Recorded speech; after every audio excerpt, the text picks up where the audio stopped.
Hablemos de migración.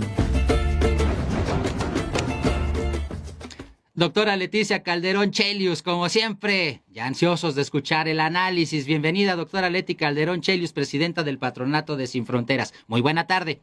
Buenas tardes, Carlos, y buenas tardes a todos. Y mira, justamente aprovechando el comentario de la caravana, pues ponerlo en el contexto también más del avance electoral en Estados Unidos, porque creo que es interesante el hecho de que en estos últimos debates y elecciones que hay al interior del Partido Republicano, Trump se ha impuesto ya a los candidatos que eran sus opositores, y esto no quiere decir que sea ya el inminente candidato, pero hacia ahí se apunta del lado de los republicanos, y en ese sentido, pues es interesante porque en la medida en que se va generando una idea de que él podría incluso ganar, ¿no? Porque también de repente se habla como una inminencia de su triunfo, cuando calma la elección o el proceso mismo de elección del candidato del lado de los demócratas, obviamente está perfilando a Biden, pero eso no quiere decir que no va a haber una disputa, no va a haber actores, no va a haber narrativas, e incluso parte del discurso que se escuche nos permita también jalar algunos elementos que podamos, que nos den para el análisis. Entonces,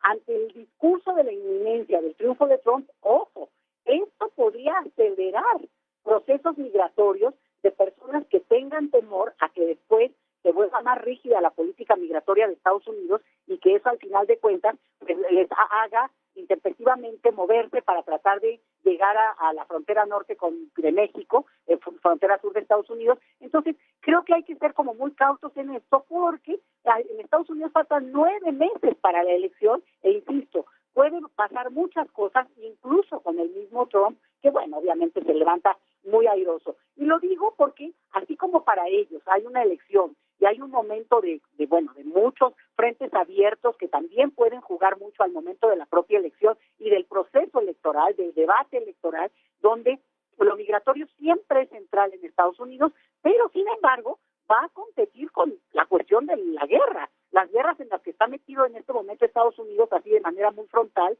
muy visible, tal vez no para la opinión pública en un sentido muy amplio, pero claramente están en el escenario. Entonces, dicho esto, también, como diría el poeta, nosotros los de entonces tampoco somos los mismos.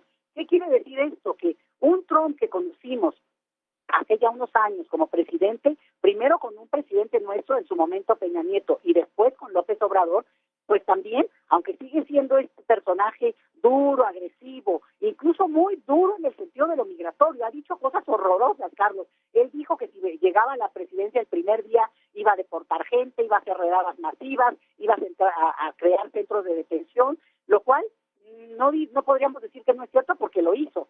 Sin embargo, decía yo, no somos los mismos en el sentido de que también en México han pasado muchas cosas.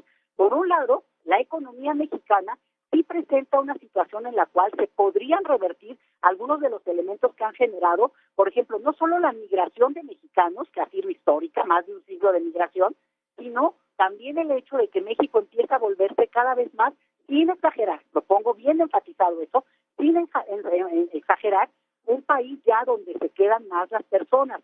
Y esto habla de un proceso al que los mexicanos nos tenemos que abrir, porque hay necesidad también de que esa mano de obra se vaya incorporando al mercado laboral mexicano y, por tanto, ¿qué puede hacer México nada más en este ínterin en lo que no solamente hay elecciones en nuestro país, las habrá en 4 meses y en 9 meses en Estados Unidos?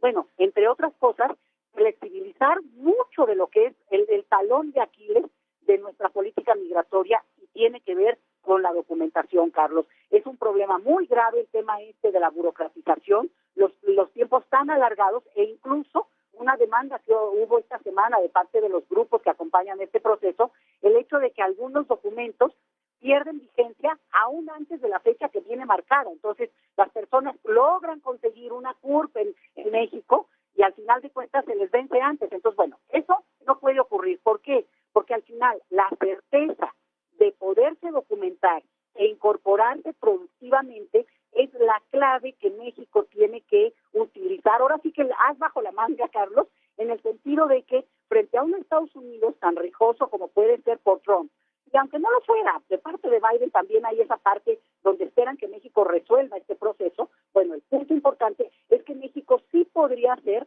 todo eso que no hace Estados Unidos. Y entre otras cosas es agilizar nuestras propias leyes migratorias y bueno, a lo mejor leyes me estoy yendo mucho porque eso implica Congreso, pero sí la normatividad que permitiría, y no creas que es de ahorita, y tal vez lo he repetido en otras ocasiones, pero no podemos dejar de insistir, cuestiones que vienen de hace mucho tiempo, y por tanto, no es solamente, digamos, contener el flujo, acompañar el flujo, o incluso esta asistencia humanitaria que es fundamental, sí, es también todo el proceso de incorporación, inclusión incluso, que supone además derechos para las personas que finalmente, ojo, y con esto cierro, se quedan en México y son los nuevos mexicanos, Carlos. Qué interesante, doctora. Pues sí, contención, acompañamiento, y después de eso tendría que venir esto que usted dice, que puedan permitírseles permanecer en este país. Lamentablemente ocurre contención, acompañamiento y pues el eufemístico rescate una vez que son detenidos la mayoría de los migrantes. Sigamos hablando de estos temas, doctora Leti Calderón Chelius. Siempre un verdadero placer escuchar los análisis. Muchas gracias, Carlos, y un buen fin de semana para todos, como siempre. Igualmente, excelente fin de semana, doctora Leti, y hasta la próxima semana. La doctora Leticia Calderón Chelius, aquí en La Octava. Ahora vámonos